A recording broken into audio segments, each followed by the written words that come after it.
Hurmatli Toshkent shahar hokimligi, qonun bo'yicha ishlanglar. Nima asosida sizlar bekatlarni buzib turibsizlar? O'zbekiston Respublikasi Konstitutsiyasining 30-moddasida hech kim e'lon qilinmagan qonun asosida mulkidan ayrilishi mumkin emas deb ko'rsatilgan. Qaysi sizlar bu e'lon qilinmagan qonun asosida harakat qilib turibsizlar? Men tushunmadim. Yoki bo'lmasa O'zbekiston Respublikasi Konstitutsiyasining 65-moddasida xususiy mulk daxlsizdir. Mulkdor o'z mulkidan faqatgina sudning hal qiluvchi qarori asosida mahrum qilinishi mumkinligi ko'rsatilgan. Qaysi sudning qarori asosida sizlar buzib turish lozim bu mulkini? Bu bekatlarda qancha odamlar tirikchilik qilib turadi. Meni u yerda biznesim yo'q, menga uni qizig'i yo'q. U fuqarolarimiz, o'zimizning vatandoshlarimiz, millatdoshlarimiz o'zini bola chaqasini boqib turadi. Bu holat yuzasidan prokuratura rasmiy bayonot berish kerak. O Jinoyat kodeksi 173-modda qasddan mulkni nobud qilish alomatlari yo'qmi bu yerda? Hurmatli prokurorlar, bu masalaga surishtiruv o'tkazishinglarni so'raymiz. Jinoyat protsessual kodeksiga asosan ommaviy axborot vositalaridan olingan xabarlar jinoyat ishini qo'zg'atish uchun asos bo'ladi. Yoki bo'lmasa Jinoyat kodeksi 207-modda mansab vakolat doirasidan chetga chiqish yo'qmi bu yerda? Nima asosida bular mulkni buzib turibdi? Nima uchun sudga bermagan? Bilan sudga bermayotganining sababi, eng katta sababi deb bilaman, chunki hozir sudlar juda ko'psi mustaqil. Endi bitta yarimtasi bilmayman, kimdir iltimosini bajarmasa, asosiy qatlami mustaqil bo'ldi. Xudoga beadadlar shukrlar bo'lsin shu sudlarning mustaqilligiga erishayotganiga. O'shaning uchun ham bu hokimiyatlar sudga bera olmaydi ko'pchiligi. Bersa yutqizib qo'yishini juda yaxshi biladi. Nima asosida buni buzib turibsizlar? Qaysi qonun asosida buzib turibsizlar? Endi tadbirkorlarga ham bir murojaatimda, hurmatli tadbirkorlar, faqat bu passiv harakat qilmasdan, kameraga olib, ijtimoiy tarmoqqa qo'yilmasdan borib bir hokimiyatdan o'sha hokim o'rinbosarlarini qabul kunlari bor. Borib bir so'raylar. Agar o'zingizlar so'rashdan qo'rqsanglar, mana bizga demayman, bizga o'xshagan advokatlarga murojaat qilinglar. Farqi yo'q, bizga murojaat qilasizlarmi, boshqa advokatlarga murojaat qilasizlarmi? Eng yaqin atrofinglardagi advokatlarga murojaat qilinglar. Nima bitta advokat ololmaysizlarmi shuncha yillik tadbirkorlar? Ishonchnoma berasizlar, borib sizlarning o'rningizdan so'raydi. Nima asosida hurmatli hokim yo hokim o'rinbosari yoki hokimiyat xodimi siz bunaqa buzib turibsizlar? Nima asosida buzyapsizlar deb. Ustidan yozadi, keyin prokuraturaga yozadi, ichki ishlarga yozadi, tegishli tartibda tegishli idoralarga yozadi, harakat qiladi. U advokatlar qo'rqmaydi, u hayotini shu jangga bag'ishlagan advokatlar. Sudda adolat bor, sudda yoqa-biron bo'lib jang qiladi advokatlar. Bir o'zinglarni himoya qilinglar, odamlar peshonasiga olib kelib miltiq avtomat tirasa boshqa davlatlar qo'rqmayapti-ku. Bitta mana ko'rdik ijtimoiy tarmoqda ikkita bilgan noma'lum yoki metalolom deb yozilgan. Mashinasiga kelib birovning mulkini buzib turibdi.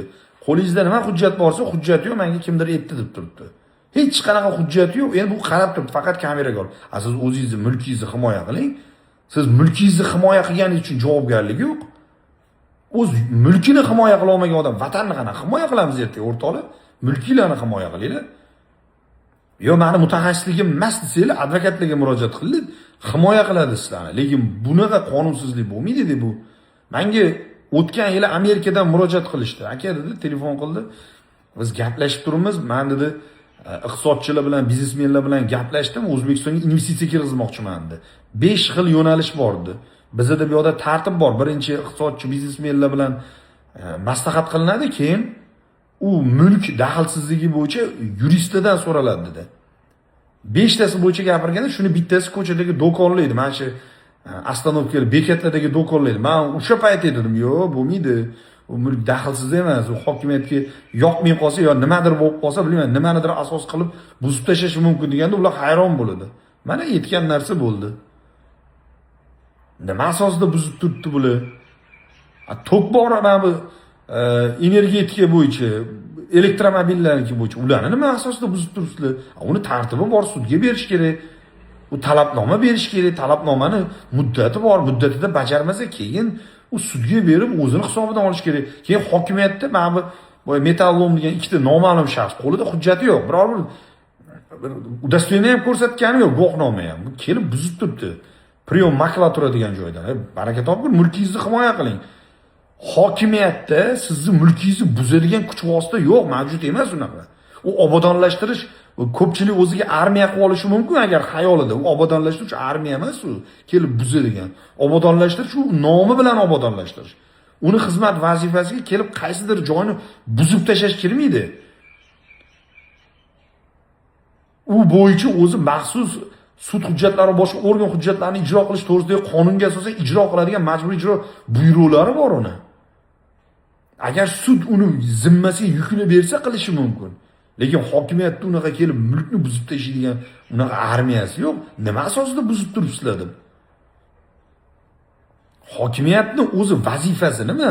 Odamlarning hayotini farovon qilishmi yoki kelib narsalarni buzib tashlashmi?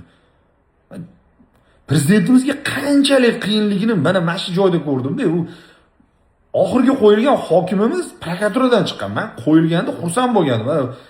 Xudoga shukr, mana bir qonunni tushunadigan odam keldi. Mayli oldingilar ham tushungan, lekin bular baribir mutaxassis dedim. Bu qonun buzilishi hammadan oshib ketmadimi, o'tib ketmadimi? Bitta hokim qo'ysa, ertasi o'sha soha nimadir bo'ladi. Oldingi safar tadbirkor qo'yildi, keyin chiqib prezidentimizni o'zlari aytdilar. Toshkent shaharda, Toshkent viloyatida karra-karrasiga soliq tekshiruvlari oshib ketganligi bo'yicha.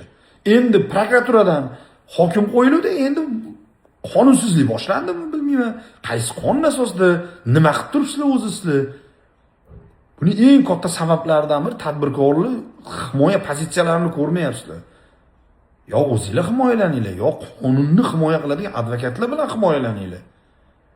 Bunaqa qonunsizlikda yurib bo'lmaydi.